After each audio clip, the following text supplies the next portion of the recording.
Hi, I'm Sar, and in today's Sign of Life video, I'd like to share the honest truth about advice. Ready? Here we go.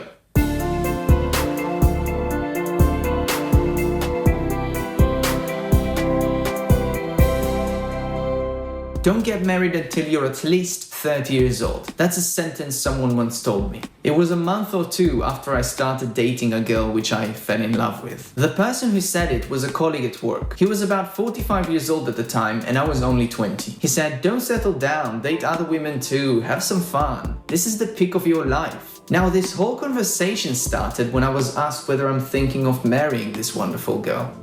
And I said yes. But after he said I shouldn't be settling down so quickly, I thought that he probably knows what he's talking about. I mean, this was an intelligent man, twice my age, meaning he had more life experience than me. What do I know anyway? But I was still surprised about what he said because at the same time, he had been married for over 20 years, meaning he got married in his 20s. So I think what he was trying to say is don't make the same mistakes that I did.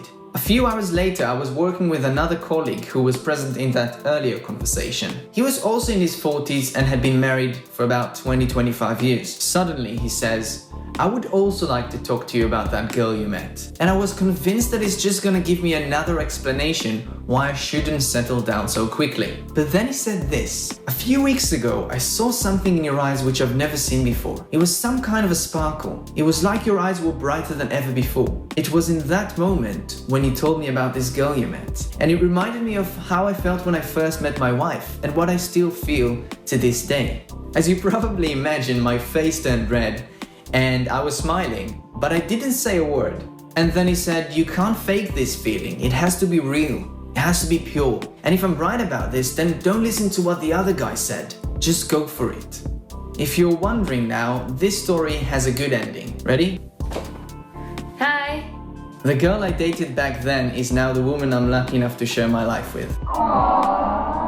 To say that I decided to commit to this relationship thanks to my colleague's "go for it" advice could make a great romantic story. But it could also be a lie, because at the time, I still wasn't sure whether I should or shouldn't commit to the relationship, regardless of the advice both my colleagues gave me. The thing about advice is that you can decide whether you want to take it or if you want to ignore it. Although I respected both my colleagues, I decided to ignore their advice, and for one reason only. I realized that all their extensive life experience was of their own lives, not mine. So how can they tell what's right for me? This revelation helped me approach my relationship in a more authentic way. I managed to let my feelings lead the way and decided that I wanted to spend my life with this special person for so many good reasons. All the things I love about her: her wisdom, her smile, her creativity, her talent, her stubbornness, her compassion and support, her unique way of thinking, her good looks. That's the thing about loving someone. The positive qualities just seem superior than anything negative about them.